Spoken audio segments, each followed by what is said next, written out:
Искендер Эсенгелдиевич, эми мен суроого өтсөм, негиздемеде айтып атасыздар да бул жерде көмүскө экономиканы кыскартуу деп атасыздар да. Бүгүнкү күндө көмүскө экономиканын деңгээли канча? Барбы көмүскө экономика? Статистиканын маалыматы боюнча 23%-тын тегерек. Азыр контрабандалык товарлар кирип атыптыр да, туурабы? Контрабанда анысы жок деп айта албайм. Жок, азыр сиздер жазып атасыздар да, бул жерге жазып атасыздар. Көмүскө экономикадан кыскартуу, такыр жоюу, такыр токтотуу эмес, кыскартуу деп атасыздар да. Ооба. Анда укук коргоо органдары барбы бул жерде? Кимиңиздер жооп бересиздер? Бүгүнкү күндө көмүскө экономикада барбы? Салык кызматы сиздер жооп берсеңиздер. Барбы бүгүнкү күндө? Контрабанда барбы? Таможня отурат. Албетте бар. Кайдан кирип атат?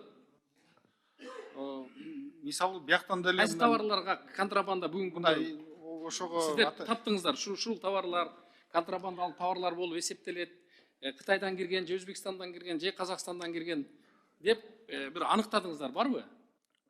ооба, мисал айтканда мына жанагы бу жоопкерчилик күчөтүп атпайбызбы, жана акциздик маркалар боюнчачы. Мисалы ошо жасалма акциздик маркалар менен же болсо анысы жок. Жасалма акциздик бизде жасалып атабы? Бизде дагы жасалып атат, анан Тышта дагы жасалып атат. Мисалы мына сигарет.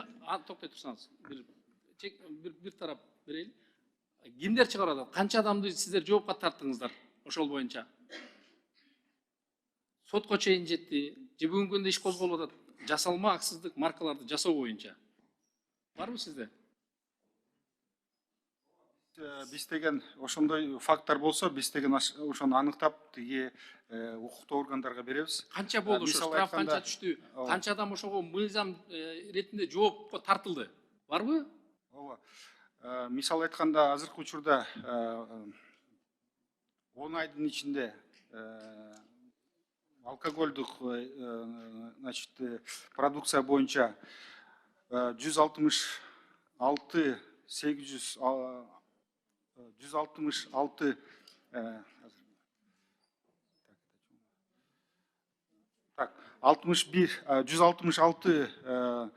миллион 867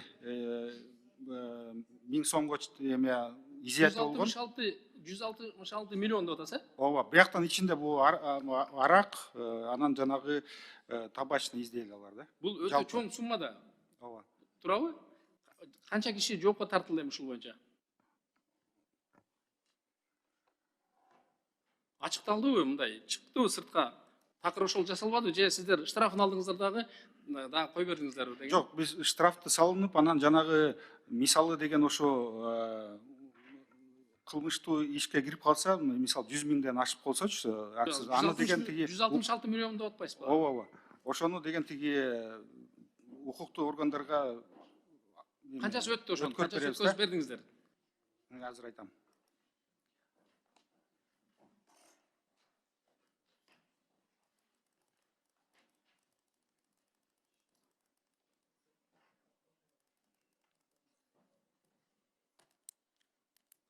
Анда айтыңызчы, спирт ичимдиктерден башка товарлар, кайсы товарлар?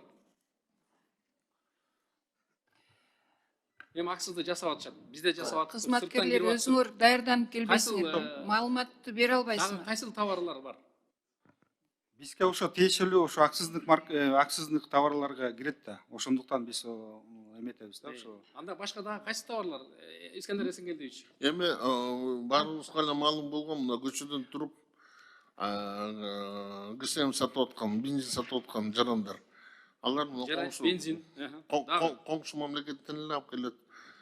Түштүктө болсо жашыл жемиштер, жашыл ошол учур келгендечи. Андан тышкары эми жакында ошол товарлар коңшу мамлекеттерден өндүрүлгөн товарлар кирет. Анда азыр контрабандалык жол менен кирип атат. Сиз таможня иштебей атат анда, турабы? Салык иштебей атат, турат. Жок, сиз азыр сиздин негизде туруңуз. Сиз негиздемеде жазып аткан боюнча мен сизге суроо берип атам. Бүгүнкү күндө таможня иштебей атат, салык иштебей атат. Анда ошол чек-арадагы погран биздин отряд ошол заставалар иштебей атат, ошолор кой берип атат, турабы? Ушундай түшүнсөк болот дейм. Эми түздөн түз алар эми кое бератат деп алысмын. Бөлөк сиз бир айтып жолдор менен киргизип атышат. Кошуна мамлекеттен Ошо сиз айтып кирип атасыз. атышат. Күйүүчү майлаачу заттарды сатып атат деп атасыз. Ооба, кирип атат. Аксыз жок бүгүнкү күндө. Мындай да, Айбек Алтынбекович, мындай да. Коңшу мамлекеттен мисалы чоң көлөм куюла турган, багы болгон машина менен кирип келип туруп, ал эми мындай мыйзамдуу эле чегинде кирип атат. Бирок багы толтура бензин келип туруп төгүп, анан кайра. Буларды ар кандай ыкмалар менен колдонуп атабыз, булар менен иштөөгө. Бирок болбой эле эми Скендер Эсенгелдиевич, бир гана контрабандалык мен сизге айтып коеюн, билбесеңиз. Контрабандалык жол менен кирип аткан товар бул Казакстан менен болгон гана чек аралардан кирип атат. Өзбекстандан, Кытайдан мен ал жактан кирип атканын мен билген дагы жокмун, уккан дагы жокмун. Бирок менин угушумда ушул Казакстандын чек арасынан канча өткөрмө пост болсо бүгүнкү күндө көзөмөл ошол жерден бүгүнкү күндө кирип атат. Сиздер ошонго таянып жазып атасыздар могу мыйзамды. Эгерде сиз айткан боюнча азыр таптакыр жок десеңиз, анда сиз мыйзамды мындай деп жазып келбешиңиз керек болчу. Бар. Анда эми караңыз, эми сизге суроо. 313 статья боюнча негиздемеде кандай жазылса, биз ошондой кабыл алышыбыз керек, туурабы? 310 негиздемеде жазып атасыздар, биринчи пункт менен гана аяктап атасыздар. А сиздер салыштырмалуу таблицага экинчи пункт кылып киргизип атасыздар. Сиз айтып аткан контрабандалык жол менен кирип аткан товарлардын аксыздык маркалары жок болуп турган болсо, базардын ичиндеги соода түйүндөрдөгү сатылып, эгерде кармалып калса, базардын ээсине юридикалык жакка 1 миллион сомго чейин айыппул салып атасыздар, туурабы? Эмнеге тиги соода түйүндөрүнө базардын ээлери жооп бериш керек? алар ижарага берип ошондон Салык эмне үчүн турат анда иштебейт? Эмне үчүн иштебейт? салыкты иштеп атат. Башка көзөмөл барбы органдар салыктан башка дагы? Эмне үчүн 1 миллион сом? Эмне үчүн миллион? Каяктан алдыңыздар миллион? Бул эми Базарлар жана чакан базарлар деп атасыздар. Эми 4-5 бир аз кичинекей чакан базарлар бар да, аны билесиз да. А сиздер азыр 1 миллион сом ошого штраф жазып атасыздар. эми Негиздемеде жок, бирок негиздемеде кандай болсо биз ошондой кабыл алышыбыз керек, туурабы? Мыйзамдын ою максаты да туурабы? Салыштырма таблицага киргизип коюп атасыздар, бул жакта турат. Экинчи пункт кылып. Дагы бир суроо. Декларация боюнча ошол базардын ичиндеги соода түйүнү бар сатуучу декларацияны тапшырбай койсо, ага дагы штраф салып атасыздар, базардын ээсине салып атасыздар. Ал соода түйүнүнүн ээсине жок штраф, ал эми базардын ээсине штраф салып атасыздар бүгүнкү күндө. Уруксат, бул декларация боюнчабы? Жок, декларация боюнча ал өзү эле жооптуу да. Мисалы жеке ишкер милдеттүү түрдө тапшырса. 313 статья боюнча сиз айтыңызчы анда. Экинчи пункт боюнча. Негиздемеде жок, биз таппа салыштырмада турат бул жерде. 310 боюнча ал ошо жанагы жеке ишкерге тиешелүү да. Жок, жеке ишкерге тиешелүү турат, түшүнүп атам мен. Эмне үчүн? Мыйзамсыз товарды сатса башка бирөө, анан башка бирөө жооп бериш керек. Айтыңызчы, эмне үчүн? Жок, бул деген бул азыркы сунуш кирип аткан эме долбоордо да.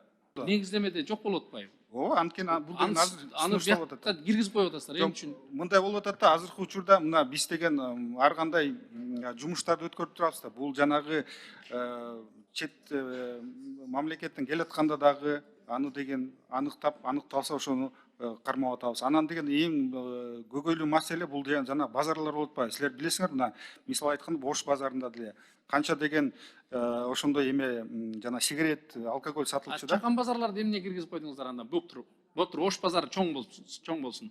Чакан базарда да ошондой факторлор болсо, Билесиз да, базардын территориясынын ичинде өзүнчө жеке менчик эмелер бар, соода түйүндөрү бар. Анын баарын тиги колдоп атпайбы, ошо администрация өзү колдоп атат да.